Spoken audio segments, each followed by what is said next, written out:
ചെമ്പനിപ്പൂ സീരിയലിന്റെ നാളത്തെ എപ്പിസോഡിന്റെ ഒരു വിശേഷമാണ് കേട്ടോ പറയുന്നത്. വീഡിയോയിലേക്ക് കടക്കുന്നതിന് മുമ്പായിട്ട് വീഡിയോ എല്ലാവരും ഒന്ന് ലൈക്ക് ചെയ്ത് ഹൈപ്പ് ചെയ്ത് കാണാൻ വേണ്ടി ശ്രമിക്കണേ. രേവതിയുടെ അടുത്ത് രവി ചോദിക്കുന്നുണ്ടല്ലോ സച്ചി എവിടെയെന്ന്.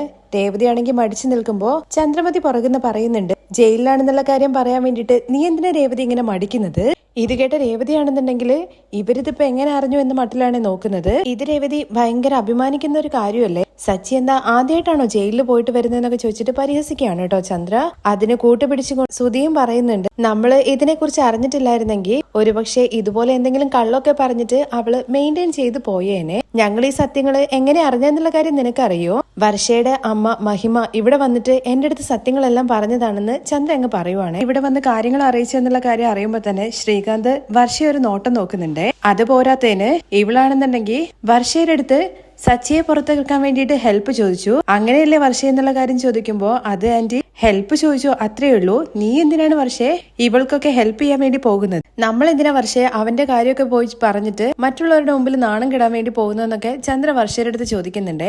ഇത് കേട്ട ശ്രീകാന്ത് അമ്മേ സച്ചിയേട്ടനെ എന്ത് തെറ്റാ ചെയ്തെന്നുള്ള കാര്യം പോലും അറിയാതെ നമ്മൾ എങ്ങനെയാണ് ഒരു തീരുമാനത്തിലെത്തുന്നത്. അവൻ സാധാരണയായിട്ട് എന്താ തെറ്റ് ചെയ്യാറ്. ആരെങ്കിലും പോയി അടിച്ചിട്ടുണ്ടാവും, അല്ലെങ്കിൽ കുടിച്ചിട്ട് ബോധമില്ലാതെ എവിടെയെങ്കിലും കിടന്നിട്ടുണ്ടാവും, അല്ലാതെ പോലീസ് പിടിക്കില്ലല്ലോ. സുധി സച്ചിയെ കുറിച്ച് പറഞ്ഞത് കേൾക്കുമ്പോഴേക്കും നമ്മുടെ രേവതിക്കാണെങ്കിൽ ഭയങ്കരമായിട്ട് ദേഷ്യം വരുന്നുണ്ട്. ശ്രീകാന്തെ സച്ചിയേട്ടനെ കുറിച്ചിട്ട് അനാവശ്യമായിട്ട് ഒരു കാര്യം പറയണ്ടെന്ന് പറഞ്ഞേക്ക്. സച്ചിയേട്ടൻ ഒരു തെറ്റും ചെയ്തിട്ടില്ല. ഒരു തെറ്റും ചെയ്യാതെ എങ്ങനെ രേവതി പോലീസുകാർ പിടിച്ചോണ്ട് പോവാ എന്ന് ശ്രുതി ചോദിക്കുകയാണേ. ഇനിയും നീയും നിന്റെ ഭർത്താവും കാരണം ഞങ്ങള് എന്തോരം നാണം കിടണം. ഇതുപോലെയുള്ള കാര്യങ്ങൾക്കൊന്നും ഹെൽപ്പ് എന്ന് പറഞ്ഞ് ഞങ്ങളെ വിളിക്കരുത് എന്നും ഇതുപോലത്തെ ഒരു കുടുംബത്തിലേക്കാണല്ലോ ഞങ്ങളുടെ മകളെ ഞങ്ങൾ കല്യാണം കഴിച്ച് അയപ്പിച്ചിരിക്കുന്നത്. ഇത് ഞങ്ങൾക്ക് എത്ര നാണക്കേടാന്നുള്ള കാര്യം അറിയാന്നൊക്കെ മഹിമ ചോദിക്കുന്ന സമയത്ത് എനിക്ക് മറുപടി പോലും പറയാൻ പറ്റാത്ത അവസ്ഥയിൽ ഞാൻ അങ്ങ് സ്തംഭിച്ച് നിന്നുപോയി എന്നൊക്കെ ചന്ദ്ര പറയുവാണേ. അതെന്തിനാ അവരിവിടെ വന്നിട്ട് ഇങ്ങനെയൊക്കെ സംസാരിക്കുന്നത്. അല്ല വർഷേ നിന്റെ അമ്മയുടെ അടുത്ത് ഹെൽപ്പ് ചോദിച്ച സമയത്ത് നിന്റെ അമ്മയ്ക്ക് അത് ചെയ്യാൻ വേണ്ടി പറ്റില്ല എന്നുണ്ടെങ്കിൽ അതങ്ങ് പറഞ്ഞിട്ട് പോയാൽ പോരെ. അത് ഇവിടെ വന്നിട്ട് പ്രസംഗിക്കേണ്ട കാര്യം എന്താന്ന് ശ്രീകാന്ത് വർഷയുടെ അടുത്ത് ചോദിക്കുന്നുണ്ട്. അമ്മ അങ്ങനെ ഇവിടെ വന്നിട്ട് സംസാരിക്കും എന്നുള്ള കാര്യം ശ്രീകാന്ത് എനിക്ക് എങ്ങനെ അറിയുന്നത്.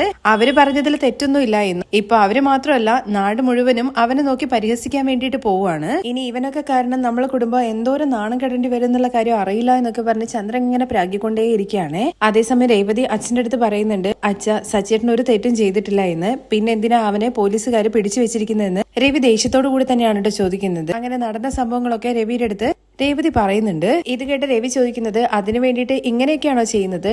നല്ല രീതിയിൽ എന്തെങ്കിലും ചെയ്താൽ പോരായിരുന്നോ. ഇപ്പോ ഇത് തന്നെ വലിയൊരു പ്രശ്നമായിട്ട് മാറിയില്ലേ. അവനാണെന്നുണ്ടെങ്കിൽ സ്റ്റേഷനിലാണ് പോയി ഇരിക്കുന്നത്. ഇതിപ്പോ വലിയൊരു പ്രശ്നമാവാൻ വേണ്ടി പോവല്ലേ. ഇങ്ങനെയൊന്നും നടക്കുന്നുള്ള കാര്യം അച്ഛ അറിയില്ലായിരുന്നു എന്ന് രേവതി പറയുമ്പോ സച്ചി മുന്നും പിന്നും നോക്കാതെ ഓരോ കാര്യങ്ങളൊക്കെ ചെയ്യുന്നുള്ള കാര്യം നിനക്കറിയില്ലേ രേവതി. നീയും സമാധാനപരമായിട്ടാണല്ലോ കാര്യങ്ങളൊക്കെ നീ എപ്പോഴും ശാന്തമായിട്ടാണല്ലോ നിൽക്കുക. ഇപ്പോ നിനക്ക് എന്താ പറ്റിയത്. നിങ്ങളൊന്നും ചെയ്യാൻ വേണ്ടി പാടില്ല എന്ന് രേവതി നിനക്ക് അവന്റെ അടുത്ത് എടുത്ത് പറഞ്ഞുകൂടായിരുന്നോ. അശോകനെ കൂട്ടിയിട്ട് പോലീസ് സ്റ്റേഷനിൽ വന്നിട്ടുണ്ടായിരുന്നു അവിടെ സംസാരിക്കാൻ വേണ്ടിയിട്ട്.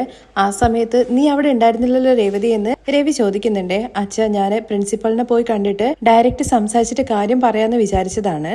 പക്ഷേ ഇൻസ്പെക്ടർ വരാതെ വിടില്ല എന്നുള്ള കാര്യമാണ് പറഞ്ഞത്. അല്ലെങ്കിലും ഇൻസ്പെക്ടർ വന്നു കഴിഞ്ഞാലും അവനെങ്ങനെ വിടുക. കാരണം അവന്റെ പേരിലുള്ള കേസുകള് നോക്കിക്കഴിഞ്ഞു കഴിഞ്ഞാൽ ഒരു ബുക്ക് തന്നെ എഴുതാൻ വേണ്ടി പറ്റും. സുധിയേട്ട സച്ചേട്ടൻ നല്ലൊരു കാര്യം ചെയ്യാൻ വേണ്ടി പോയിട്ടല്ലേ ഇങ്ങനെ പെട്ടതെന്ന് ശ്രീകാന്ത് ചോദിക്കുന്നുണ്ട് സുധിയുടെ സംസാരം കേൾക്കുമ്പോൾ. പക്ഷേ ചന്ദ്രയാണെന്നുണ്ടെങ്കിൽ ഏതാടാ നല്ല കാര്യം. ഇവളുടെ അനിയൻ നാട് ചുറ്റാൻ വേണ്ടി പോയിരിക്കുകയാണ് മര്യാദയ്ക്ക് ക്ലാസ്സിൽ പോകാതെ. അങ്ങനത്തെ അവനെങ്ങനെ ക്ലാസ്സിൽ കയറ്റുന്നത്. ഇവളുടെ വീട്ടുകാർക്ക് വേണ്ടിയിട്ടാണ് ഇപ്പൊ സച്ചി പോയിട്ട് ജയിലിൽ കിടക്കുന്നത്. ഇത് നോക്ക് രവിയേട്ടാ, നിങ്ങൾ കൂട്ടിക്കൊണ്ടുവന്ന മരുമകൾ കാരണം നമ്മുടെ കുടുംബത്തിന്റെ മാനം എങ്ങനെയാണ് പറവറക്കുന്നതെന്നുള്ള കാര്യം കണ്ടില്ലേ. ഞാനും ഈ വീട്ടിലേക്ക് ഒരു മകളെ കൂട്ടിക്കൊണ്ട് വന്നിട്ടുണ്ടല്ലോ.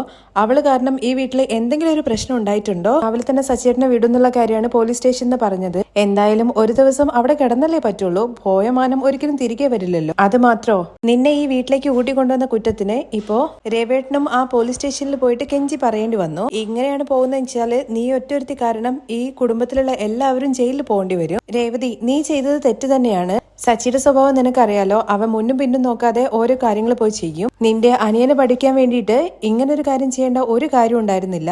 നിങ്ങൾ പോയിട്ട് സംസാരിക്കണമായിരുന്നു. നിങ്ങൾക്ക് സംസാരിക്കാൻ വേണ്ടി പറ്റില്ലെങ്കിൽ നിങ്ങൾ എൻ്റെ അടുത്ത് പറയണമായിരുന്നു. ഞാൻ പോയിട്ട് സംസാരിക്കുമായിരുന്നു. അല്ലെങ്കിൽ അയാൾ പറഞ്ഞാൽ മനസ്സിലാക്കുന്ന ആൾക്കാരുമായിട്ട് നമ്മൾ സംസാരിക്കാനുള്ള ആൾക്കാരെ കണ്ടെത്തുമായിരുന്നു.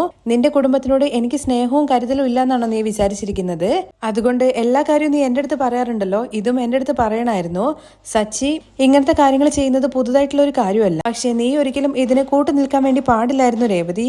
അതാണ് എനിക്ക് വിഷമമായത്. ഒരിക്കലും രേവതി നീ ഇങ്ങനെ ചെയ്യാൻ വേണ്ടി പാടില്ലായിരുന്നു എന്ന് പറഞ്ഞിട്ട് വിഷമത്തോട് കൂടിയിട്ട് രവി അങ്ങ് പോവുകയാണേ. കുറ്റപ്പെടുത്തിയിട്ട് അങ്ങോട്ട് പോവുകയാണല്ലോ. ഇത് കണ്ട ചന്ദ്രയ്ക്ക് വിശ്വസിക്കാൻ വേണ്ടി പറ്റുന്നില്ല കേട്ടോ. എടാ സുധി, നിന്റെ അച്ഛൻ തന്നെയാണോടാ ഇങ്ങനെയൊക്കെ പറഞ്ഞിട്ട് പോകുന്നത്? എനിക്ക് വിശ്വസിക്കാൻ വേണ്ടി പറ്റുന്നില്ല. ഇന്നെന്തായാലും മഴ പെയ്യുന്നുള്ള കാര്യം തോന്നുന്നത്. എല്ലാവരും പോയിക്കോളും ഓരോ വഴിക്ക് എന്ന് പറഞ്ഞിട്ട് എല്ലാവരും പറഞ്ഞു വിട്ടതിന് ശേഷം എടി രേവതി ഇങ്ങോട്ട് വാ എന്ന് പറഞ്ഞിട്ട് രേവതിയെ വിളിക്കുകയാണ് കേട്ടോ. എന്നിട്ട് പറയുന്നുണ്ട്, എപ്പോഴും നിന്റെ തലമേലെ തൂക്കി വെച്ച് ആടുന്ന നിന്റെ അമ്മായിയപ്പൻ തന്നെ ഇപ്പോ നിന്നെ നന്നായിട്ട് ചീത്ത വിളിച്ചിട്ട് പോയില്ലേ? ഇപ്പോഴാണ് രവിയേട്ടനും നിന്റെ സ്വഭാവമൊക്കെ മനസ്സിലായി തുടങ്ങുന്നത്. നിങ്ങൾ ഭാര്യയും ഭർത്താവും കൂടി ചേർന്നിട്ട് വീട് കെട്ടുന്നു, അത് കെട്ടുന്നു, ഇത് കെട്ടുന്നു എന്നൊക്കെ പറഞ്ഞിട്ട് ഇവിടെ കിടന്ന് ആട്ടമല്ലായിരുന്നോ? ഇപ്പോ നിന്റെ ഭർത്താവ് ജയിലിൽ പോയിട്ട് അവിടെ അഴി എണ്ണിക്കൊണ്ടിരിക്കല്ലേ? നിങ്ങൾക്ക് ഇത് ആവശ്യമാണടി എന്നൊക്കെ പറഞ്ഞിട്ട് ചന്ദ്ര കുറ്റപ്പെടുത്തിക്കൊണ്ട് അങ്ങ് പോവുകയാണ്. ദിവസം രാവിലെയാണ് കേട്ടോ കാണിക്കുന്നത്. രേവതി സ്റ്റേഷനിൽ എത്തുന്നതിന് മുമ്പ് തന്നെ അവിടെ ശരത്തും അതുപോലെ ദേവും എത്തിയിട്ടുണ്ട്. രേവതി വന്നിട്ട് ചോദിക്കുന്നുണ്ട്, നിങ്ങൾ എപ്പോഴാ വന്നതെന്ന്. ചേച്ചി, ഞങ്ങൾ കുറച്ച് സമയമായി വന്നത്. ഇതെന്താ ചേച്ചി, ഇവനെ പഠിപ്പിക്കാൻ വേണ്ടിയിട്ട് ഇപ്പോ ഇങ്ങനൊരു കാര്യം ചെയ്തിട്ട് സച്ചേട്ടനല്ലേ അകത്തായിരിക്കുന്നത്? ഇതെല്ലാം ഇവൻ ഒറ്റൊരുത്തം കാരണമാണ്. ആ ആന്റണിയുടെ കൂടെ ചുറ്റിക്കറങ്ങുന്ന സമയത്ത് സച്ചേട്ടന് പറഞ്ഞതാണ് വേണ്ട എന്ന്. എന്നാ അതൊന്നും അവൻ കേൾക്കാതെ ഇപ്പോ സച്ചേട്ടനെ തന്നെ കുരുക്കിലാക്കി വെച്ചിരിക്കല്ലേ? ശരി, അതിനെക്കുറിച്ച് ഇനി പറഞ്ഞിട്ട് എന്ത് കാര്യമുള്ളത്? അമ്മയുടെ അടുത്ത് ഈ കാര്യത്തെക്കുറിച്ച് പറഞ്ഞൊന്നും ചോദിക്കുന്നുണ്ടേ. ഇവന് എക്സാം എഴുതാൻ വേണ്ടി പറ്റില്ല എന്നുള്ള കാര്യം അറിഞ്ഞിട്ട് അമ്മ ആകെ ടെൻഷനിലാണ് ഉള്ളത്. അതിനിടയ്ക്ക് ഇത് പറയാൻ വേണ്ടി പറ്റുമോ? അമ്മ കടയിലേക്ക് പോയിരിക്കുകയാണ്. എന്തായാലും ഇന്ന് ഇൻസ്പെക്ടർ വന്നു കഴിഞ്ഞാൽ സച്ചേട്ടനെ വിടുമായിരിക്കും എന്നൊക്കെ പറഞ്ഞ് ഞാൻ നിൽക്കുമ്പോൾ ഒരു പോലീസുകാരൻ പുറത്തേക്ക് വരുന്നുണ്ട്. അവരുടെ അടുത്ത് ഇൻസ്പെക്ടർ മാഡം എത്തിയോ എന്നുള്ള കാര്യം ചോദിക്കുമ്പോൾ ദാ ഇപ്പൊ എത്തിയുള്ളൂ, നിങ്ങൾ പോയി കണ്ടോളൂ എന്ന് അദ്ദേഹം പറയുന്നുണ്ട്. അങ്ങനെ 3 പേരും കൂടി ചേർന്ന് ഉള്ളിലേക്ക് കയറുവാണ്. ഇൻസ്പെക്ടറിന്റെ അരികിലേക്ക് രേവതി ചെന്നിട്ട് പറയുന്നുണ്ട്, എന്റെ ഹസ്ബൻഡ് ഒരു തെറ്റും ചെയ്തിട്ടില്ല എന്നുള്ള കാര്യം. അറിഞ്ഞു ഒരു പയ്യനെ പഠിപ്പിക്കാൻ വേണ്ടിയിട്ടാണ് നിങ്ങൾ ഇങ്ങനെ ഒരു ഡ്രാമ കളിച്ചത് എന്നുള്ള കാര്യം. അപ്പോഴേക്ക് ശരത്ത് പറയുന്നുണ്ട്, മാഡം എനിക്ക് വേണ്ടിയിട്ടാണ് സച്ചേട്ടൻ ഇങ്ങനെ ചെയ്തത്, എന്റെ ഹസ്ബൻഡ് പാവാണെന്നുള്ള കാര്യം കൂടി രേവതി പറയുന്നുണ്ട്. ഇത് കേട്ട ഇൻസ്പെക്ടർ ചോദിക്കുന്നത്, എന്ന് കരുതിയിട്ട് ആരെങ്കിലും ഇങ്ങനത്തെ കാര്യങ്ങളൊക്കെ ചെയ്യോ? ഇത് നിങ്ങൾ ആ പ്രിൻസിപ്പളിനെ കബളിപ്പിക്കുന്നത് പോലെയല്ലേ ചെയ്യുന്നത്? അവിടെ പോയിട്ട് നേരിട്ട് നിങ്ങൾ സംസാരിക്കുകയല്ലേ ചെയ്യേണ്ടത്? എന്റെ അനിയന്റെ പഠിപ്പ് നിന്ന് പോരത്തെന്ന് വിചാരിച്ചിട്ടാണ് മാഡം ഇങ്ങനെ ചെയ്തത്. ശരി, പക്ഷെ ഒരിക്കലും ഇങ്ങനത്തെ കാര്യങ്ങളൊന്നും ചെയ്യാൻ വേണ്ടി പാടില്ല. ഇല്ല മാഡം, ഇനി ഒരിക്കലും അങ്ങനെ ചെയ്യില്ല എന്ന് രേവതി പറയുന്നുണ്ട്. സെല്ലിന്റെ കീ കൊടുത്തിട്ട് ഒരു പോലീസുകാരൻ്റെ അടുത്ത് അവനെ തുറന്നു വിടാൻ വേണ്ടി പറയുന്നുണ്ട്. സച്ചി പുറത്തേക്ക് വന്നിട്ട്, മാഡം ഇന്നലെ തന്നെ ഞാൻ പറഞ്ഞതല്ലേ, മാഡം അല്ലേ എന്നെ ഇവിടെ പിടിച്ചു നിർത്തിയെന്നൊക്കെ ചോദിക്കുന്നുണ്ട്. ഇനിയും ഇതുപോലെ കാര്യങ്ങളൊക്കെ ചെയ്തു കഴിഞ്ഞ് കഴിഞ്ഞാല് ഇപ്പൊ വിടുന്നത് പോലെ എപ്പോഴും വിടില്ല എന്ന് പറയുന്നുണ്ട്. ശരി മാഡം, ഇനി അങ്ങനെയൊന്നും ചെയ്യില്ല. എന്നിട്ട് ആ പേപ്പറിനകത്ത് സൈൻ ചെയ്ത് കൊടുക്കാൻ വേണ്ടി പറയുവാണ്. സൈൻ ചെയ്ത് കൊടുത്തതിന് ശേഷം വരാ എന്നുള്ള കാര്യം പറഞ്ഞിട്ടാണ് സച്ചി ഇറങ്ങുന്നത്. സ്റ്റേഷനിൽ വന്നിട്ട് പോകുന്ന സമയത്ത് ഇങ്ങനെയൊന്നും പറയരുതെന്ന് അവിടുത്തെ പോലീസുകാരൻ പറയുന്നുണ്ട്. സർ, ഇതൊന്നും ഞങ്ങൾക്ക് അത്ര പുതുമയായിട്ടുള്ള കാര്യമല്ല, വരട്ടെ സാർ എന്ന് പറഞ്ഞിട്ട് രേവതിയും കൂട്ടിയിട്ട് അങ്ങ് പുറത്തേക്ക് ഇറങ്ങുവാണ്. പുറത്തിറങ്ങിയോടനെ തന്നെ ദേവു പറയുന്നുണ്ട്, ഇപ്പോഴാ സച്ചിയേട്ടാ ഭയങ്കര സന്തോഷം തോന്നുന്നത്. അതെന്താ ദേവു, ഞാന് ജയിലിൽ നിന്ന് ഇറങ്ങി വരുന്നത് കാണുന്നതാണോ നിനക്ക് സന്തോഷം? അതല്ല ഞാൻ പറഞ്ഞത്, ശരത്തിനെ പഠിപ്പിക്കാൻ വേണ്ടിയിട്ടാണല്ലോ സച്ചിയേട്ടൻ ഇങ്ങനെയൊക്കെ കാര്യങ്ങളൊക്കെ ചെയ്തത്. അതെ, ഈ ഐഡിയ കൊടുത്തത് ഞാനാണ്. പക്ഷെ നിന്റെ ചേച്ചിക്ക് ഭയങ്കര പേടിയായിരുന്നു. സച്ചിയേട്ടാ, ഞാൻ ചെയ്തത് എന്റെ അനിയന് വേണ്ടിയിട്ടാന്ന് വിചാരിക്കാം. പക്ഷെ സച്ചിയേട്ടനോ? ഓ, അപ്പൊ നിങ്ങള് ചേച്ചിയും അനിയത്തിയും അനിയനൊക്കെ ഒരു കൂട്ടായി, ഞാനിപ്പോ പുറത്തായി അല്ലേ? രേവതി ചേച്ചി സച്ചിയേട്ടാ അങ്ങനെ ഉദ്ദേശിച്ച് പറഞ്ഞതല്ല, ഞങ്ങളുടെ രക്തബന്ധം ഉണ്ടല്ലോ അതുകൊണ്ട് പറഞ്ഞതാ. ഓ, രക്തബന്ധം മാത്രമാണോ സ്നേഹം ഉണ്ടാക്കുന്നത്? വേറെ ബന്ധത്തിലൊന്നും സ്നേഹമില്ലേ? നീയും നിന്റെ ചേച്ചിയെ പോലെ തന്നെയാണല്ലോ സംസാരിക്കുന്നത്. എല്ലാവരും ഒരു കാര്യം മനസ്സിലാക്കിക്കോ, നിങ്ങളും ഞങ്ങളും ഒരു കുടുംബമാണെന്നുള്ള കാര്യമാണ് അച്ഛൻ പറഞ്ഞത്. ഞാനും അതുപോലെ തന്നെയാണ് നിങ്ങളെ കാണുന്നത്. ശരത്ത് പഠിച്ച് വലിയ ആളായിട്ട് വന്നു കഴിഞ്ഞാൽ അത് എനിക്കും അഭിമാനിക്കാവുന്ന ഒരു കാര്യമല്ലേ? തുടർന്ന് ശരത്ത് പറയുന്നുണ്ട്, സച്ചേട്ടൻ എനിക്ക് വേണ്ടിയിട്ട് ഒരുപാട് കാര്യങ്ങൾ ചെയ്തു. പക്ഷേ സച്ചേട്ടനെ മനസ്സ് നോവുന്ന രീതിയിൽ കാര്യങ്ങളൊക്കെ ഞാനും ചെയ്തിട്ടുണ്ട്. എന്നോട് ക്ഷമിക്കണം എന്ന് പറഞ്ഞിട്ട് സച്ചിയുടെ കാല് പിടിക്കാൻ വേണ്ടി പോവാണ് കേട്ടോ ശരത്ത്. ഉടനെ സച്ചി പിടിക്കുകയും, നീ എന്താടായി കാണിക്കുന്നതെന്ന് ചോദിക്കുകയാണ്. നീയൊക്കെ എന്താ വിചാരിച്ച്? നീ പഠിച്ച് എപ്പോഴും മുന്നേറിയിട്ട് വരണം. ആന്റണിയുടെ കൂട്ടിൽ നിന്നും നിന്നെ പുറത്തു കൊണ്ടുവരാൻ വേണ്ടിയിട്ട് നിന്റെ ചേച്ചി രക്തം ചിന്തി. അതുപോലെ നീ പരീക്ഷ എഴുതാൻ വേണ്ടിയിട്ട് ഞാൻ സ്റ്റേഷനിൽ കിടന്നു. ഈ കാര്യങ്ങളൊക്കെ നീ നന്നായിട്ട് ഓർക്കണം. അതുകൊണ്ട് തന്നെ അത് മനസ്സിൽ വെച്ചിട്ട് നീ നന്നായിട്ട് പഠിക്കണം. ശരി സച്ചേട്ടാ, ഞാൻ നന്നായിട്ട് പഠിച്ചോളാം എന്ന് ശരത്ത് പറയുന്നുണ്ട്. തുടർന്ന് ദേവ് പറയുന്നുണ്ട്, ശരത്തെ നീ ഇനി പ്രത്യേകം ശ്രദ്ധിക്കണം. നീ കാരണം ഒരിക്കലും സച്ചേട്ടനും രേവതി ചേച്ചിക്കും ഒരു പ്രശ്നം ഉണ്ടാകാൻ വേണ്ടി പാടില്ല എന്ന് പറയും. സച്ചിയാണ് അതിന് മറുപടി പറയുന്നത്, അതൊന്നുമില്ല, അവൻ നന്നായിട്ട് പഠിച്ചോളൂ. പിന്നെ നിങ്ങൾ രണ്ടുപേരും കൂടുതൽ നേരം ഇവിടെ നിൽക്കണ്ട, നിനക്ക് കോളേജിൽ പോകണ്ടേ, പോകാൻ നോക്ക്. ദേവു, നിനക്ക് ജോലിക്ക് പോകണ്ടേ, രണ്ടുപേരും വേഗം വിട്ടോ എന്ന് പറഞ്ഞിട്ട് ഓടിച്ചു വിടോട്ടെ രണ്ടാളെയും. അതിനുശേഷം രേവതി പറയുന്നുണ്ട്, സച്ചേട്ടാ ഇതെല്ലാം ഞാൻ കാരണമല്ലേ എന്ന്. അതൊന്നുമില്ല രേവതി, എന്തായാലും എന്നെ വെറുതെ വിട്ടില്ലേ? ഇന്നലെ സച്ചേട്ടാ രാത്രി അച്ഛനും എന്നെയാ ചീത്ത വിളിച്ചത്. ഇന്നലെ രാത്രി അച്ഛൻ ഇവിടെയും വന്നിട്ടുണ്ടായിരുന്നു, മുഖത്ത് പോലും നോക്കിയില്ല.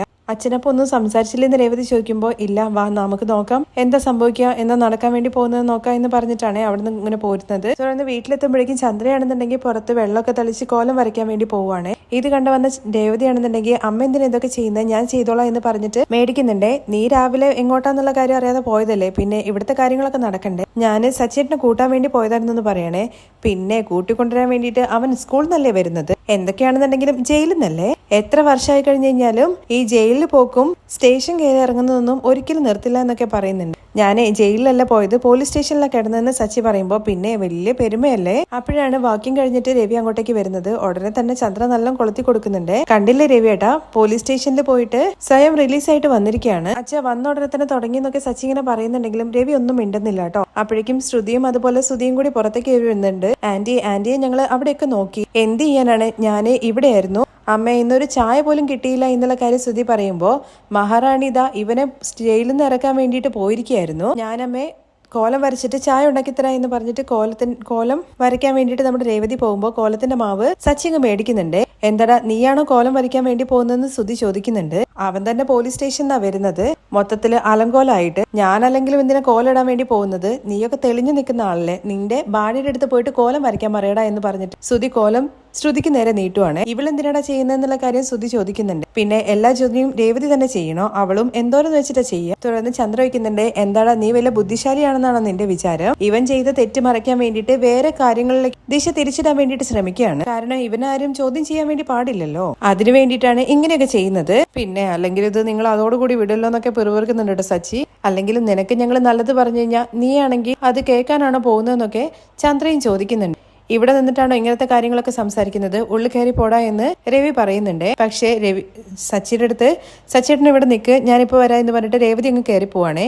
ഇവന്റെ അടുത്ത് ഉള്ളിലേക്ക് കയറാൻ വേണ്ടി പറഞ്ഞിട്ട് അവളാണല്ലോ കയറി പോകുന്നത് അമ്മയെന്ന് ശ്രുതി ചോദിക്കുന്നുണ്ട്. ഇവരൊക്കെ എപ്പോൾ എന്ത് ചെയ്യുന്നുള്ള കാര്യം ആർക്കാടാ അറിയുന്നതെന്ന് ചന്ദ്ര. ഇവന് അറിവുണ്ടെങ്കിലല്ലേ പറ്റുള്ളൂ. അമ്മ പറഞ്ഞത് കറക്റ്റ് ആണ്. എടാ സച്ചി, നീ ടെറസിൽ റൂം കെട്ടുന്നതിനേക്കാൾ നല്ലതുണ്ടല്ലോ പോലീസ് സ്റ്റേഷനിൽ ഒരു സെല്ല് വാടകയ്ക്ക് എടുത്തോ. കാരണം നീ അവിടെയാണല്ലോ ഇടയ്ക്കിടയ്ക്ക് പോയിട്ട് വരുന്നത്.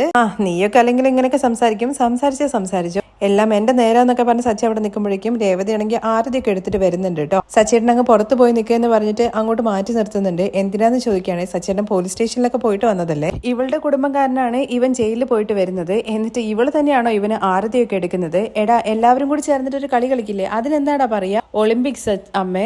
ഒളിമ്പിക്സിൽ എന്തോ മെഡൽ മേടിച്ചത് വരുന്നത് പോലെയാണ് ആരതിയൊക്കെ ഒഴിഞ്ഞു കൊണ്ടിരുന്നത്. ഇത് കേട്ട ഉടനെ ശ്രുതി ചിരിക്കുന്നുണ്ട്. സച്ചിയാണെങ്കിൽ കയറി വരുമ്പോൾ പറയുന്നുണ്ട്, മെഡലൊന്നും മേടിച്ചിട്ട് വരല്ല, ഞാൻ തെറ്റ് ചെയ്യാത്ത കാര്യത്തിനാണ് സ്റ്റേഷനിൽ കയറി ഇറങ്ങി വരുന്നത്. ഒരു നല്ല കാര്യം ചെയ്യാൻ വേണ്ടി നോക്കി, പക്ഷെ അവസാനം അത് ഇങ്ങനെയായി. അച്ഛാ, ഒരു നല്ല കാര്യം സംഭവിക്കാൻ വേണ്ടിയിട്ട് നമ്മള് കള്ളം പറയുന്നതിൽ തെറ്റില്ല എന്നുള്ള കാര്യം പറഞ്ഞത് കേട്ടിട്ടില്ലേ? ഞാൻ കള്ളമൊന്നും പറഞ്ഞിട്ടില്ല, ഒരു ഡ്രാമ കളിച്ചു, പക്ഷെ അത് ഇങ്ങനെ ആയിപ്പോയി. അതെ, ഡ്രാമയല്ലേ, അല്ലെങ്കിലും ഇവളുടെ കുടുംബം ഡ്രാമ കളിക്കാൻ നല്ല മിടുക്കന്മാരാണല്ലോ.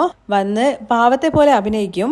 അല്ലെങ്കിലും ഇവളുടെ കുടുംബത്തിലുള്ള ആൾക്കാർക്ക് പോലീസ് സ്റ്റേഷനിൽ കയറുക എന്ന് പറയുന്നത് ആദ്യമായിട്ടുള്ള കാര്യമൊന്നും അല്ലല്ലോ. നമ്മുടെ വീട്ടിലാണെന്നുണ്ടെങ്കിൽ ഇവൻ ഒരുത്തൻ മാത്രമാണ് ഇങ്ങനെ, ഇവർ രണ്ടുപേരും നല്ല ജോഡികളാന്ന് പറയാണേ. ഇത് കേട്ട ഉടനെ തന്നെ അച്ഛ എന്ന് വിളിച്ചുകൊണ്ട് സച്ചി പറയുന്നുണ്ട്. അച്ഛ, എന്ത് ചെയ്യാനാണ്, തെറ്റ് ചെയ്യാതെ ഞാൻ സ്റ്റേഷനിൽ പോകേണ്ടി വന്നു. എന്നാ ഇവിടെ ഒരുത്തനുണ്ട് തെറ്റെല്ലാം ചെയ്തിട്ടും പിടിക്കപ്പെടാതെ രക്ഷപ്പെട്ടു നടക്കുന്നവൻ, അതും ഈ വീട്ടിൽ തന്നെയാണ്. അവന്റെ ഒന്നും അത്ര സാമർത്ഥ്യം ഞങ്ങൾക്കില്ല. കേട്ടില്ലേ, ഇവൻ തെറ്റ് ചെയ്തിട്ടും തെറ്റ് ചെയ്യാത്തതുപോലെ സംസാരിക്കുന്നത്. ഇവനൊന്നും ഒരിക്കലും തിരുത്തില്ല.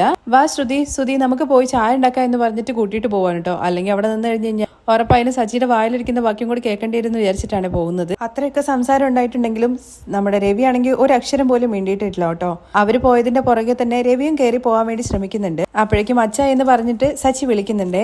മിണ്ടാതെ അവിടെ ഇങ്ങനെ രവി നിൽക്കുവാണ്. അച്ഛ, ചെയ്തത് തെറ്റായി പോയി അച്ഛ, ഞങ്ങൾ വേണമെന്ന് വിചാരിച്ചിട്ടല്ല, ഒരു നല്ല കാര്യത്തിന് വേണ്ടിയിട്ടാണ് ഇങ്ങനെ ചെയ്തത്. അച്ഛ ഞങ്ങളോട് ക്ഷമിക്കണം എന്ന് പറയാണ്. അതുപോലെ തന്നെ രേവതിയും വന്നിട്ട് പറയുന്നുണ്ട്, അച്ഛ ഞാൻ ചെയ്തത് തെറ്റ് തന്നെയാണ്, അച്ഛൻ ഞങ്ങളോട് ക്ഷമിക്കണം എന്ന് പറഞ്ഞിട്ട് രണ്ടുപേരും കൂടി കാലിൽ വീഴുവാണ്. അപ്പോഴേക്ക് രവിയാണെന്നുണ്ടെങ്കിൽ എഴുന്നേക്കെന്ന് പറഞ്ഞിട്ട് രണ്ടുപേരും എഴുന്നേൽപ്പിക്കുകയാണ്. സോറി അച്ഛ, ശരത്ത് പഠിക്കണം, അവന്റെ ജീവിതം കെട്ടുപോകരുതെന്ന് വിചാരിച്ചിട്ടാണ് അച്ഛ ഞാൻ ഇങ്ങനെയൊക്കെ ചെയ്തത്. ഇങ്ങനെയാവുന്ന അച്ഛ ഒരിക്കലും ഞാൻ വിചാരിച്ചില്ല. പിന്നെ ഇൻസ്പെക്ടർ ആണെന്നുണ്ടെങ്കിൽ പുറത്തു പോയി, അല്ലെങ്കിൽ ഞാൻ ഇന്നലെ രാത്രി തന്നെ വരുമായിരുന്നു. അല്ലെങ്കിലും അച്ഛന്റെ പേര് മോശമാകണമെന്ന് വിചാരിച്ചിട്ടൊന്നും അല്ല അച്ഛ ഇങ്ങനെ ചെയ്തത്, സോറി അച്ഛ എന്നൊക്കെ പറഞ്ഞിട്ട് സച്ചി ഇങ്ങനെ കെഞ്ചുന്നുണ്ട്. അതുപോലെ തന്നെ രേവതിയും, അതേ അച്ഛ, ഞാൻ കാരണമാണ് ഇങ്ങനെയൊക്കെ സംഭവിച്ചത്. സച്ചേട്ടന്റെ അടുത്ത് തെറ്റുണ്ടെന്നുള്ള കാര്യം അച്ഛൻ ഒരിക്കലും വിചാരിക്കരുതെന്ന് പറയുമ്പോൾ, ഇല്ല രേവതി, എനിക്ക് സച്ചിയെ കുറിച്ചിട്ട് നന്നായിട്ട് അറിയാം. ഞാൻ ഒരിക്കലും നിങ്ങൾ രണ്ടുപേരും ചെയ്തത് തെറ്റാണെന്നൊന്നും അല്ല പറഞ്ഞു വരുന്നത്. പക്ഷെ രണ്ടുപേരും നല്ല പക്വതയോട് കൂടി നടക്കുമെന്ന് വിചാരിച്ച് ഇങ്ങനെയാണല്ലോ നിങ്ങൾ ചെയ്തു കൂട്ടിയത്. എന്തിനാ നിങ്ങൾ ഇങ്ങനെയൊക്കെ പോയി ചെയ്തത്? അച്ഛ മറ്റൊന്നും വിചാരിച്ചിട്ടല്ല, ശരത്തിനെ പഠിപ്പിക്കണം, ആ ഒറ്റ കാര്യം മാത്രമേ മനസ്സിലുണ്ടായിരുന്നുള്ളൂ. പക്ഷെ അത് ഇങ്ങനെയായി പോയി. ആ കുടുംബത്തിന്റെ കാര്യങ്ങളൊക്കെ നോക്കണമെന്ന് അച്ഛൻ തന്നെയല്ല എന്റെ അടുത്ത് പറഞ്ഞത്. അച്ഛനല്ലേ അവരോട് ആദ്യം മനസ്സിലിവ് തോന്നിയത്. അങ്ങനെയല്ലേ രേവതിയെ എനിക്ക് കല്യാണം കഴിച്ചു തന്നത്. ഇത് കേൾക്കുമ്പോഴേക്കും രേവതിയാണെങ്കിൽ ഇങ്ങനെ നോക്കുന്നുണ്ട്. ഞാന് വേറെ അർത്ഥത്തിലൊന്നും പറഞ്ഞതല്ല, നീ ഇനി അത് തെറ്റായിട്ട് വിചാരിക്കില്ല എന്നൊക്കെ രേവതിയുടെ അടുത്ത് പറയുന്നുണ്ട്. സച്ചി, നീ നല്ല കാര്യത്തിന് വേണ്ടി തന്നെയാണ് ഈ കാര്യം ചെയ്തിരിക്കുന്നത്, പക്ഷെ ചെയ്ത രീതി അത് ശരിയല്ല. നീ ഒരിക്കലും നിന്റെ അഭിമാനം വിട്ടിട്ട് ഇങ്ങനത്തെ കാര്യങ്ങളൊന്നും ചെയ്യണ്ടായിരുന്നു. ഓൾറെഡി നീ പോലീസ് സ്റ്റേഷനിൽ പോകുന്നു, ജയിലിൽ പോകുന്നു എന്നുള്ള പറച്ചിൽ ഇവിടെ ഉണ്ട്.